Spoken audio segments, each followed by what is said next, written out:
My boss fired me for being pregnant. I had proof and took down the entire company.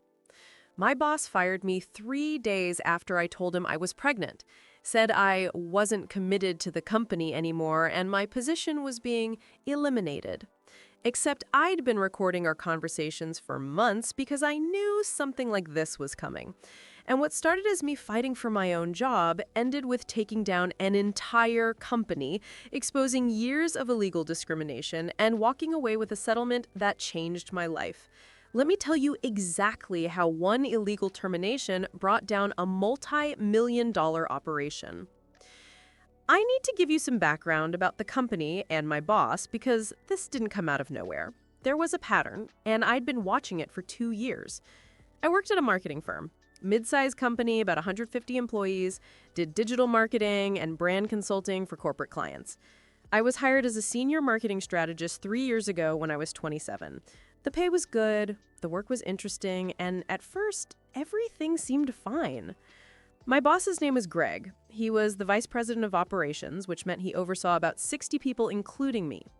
Greg was 48, married with 3 kids, and presented himself as this family-friendly, progressive leader. He had photos of his kids in his office. He talked about his wife constantly. He seemed like a decent guy. But about 6 months into my job, I started noticing things. There were very few women in leadership positions at the company. The executive team was 7 people, all men. The next level down, directors and VPs, was maybe 20% women. And below that, in the manager and specialist roles where I worked, it was closer to 50-50. But women didn't seem to move up.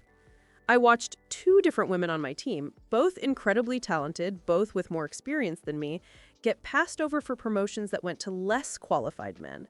When I asked my coworker Shauna about it, she just shrugged and said, "That's how it is here. Women don't advance past a certain point."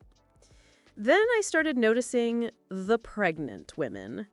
In the 2 years I'd been there, 4 women on my floor had gotten pregnant. All 4 of them either quit or were laid off before going on maternity leave. The first one, Jessica, announced her pregnancy at 12 weeks.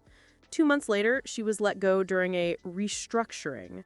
Her position was eliminated, but they hired someone new for basically the same role 6 weeks later. The second, Amanda, told HR she was pregnant and was planning to take her full 12 weeks of maternity leave.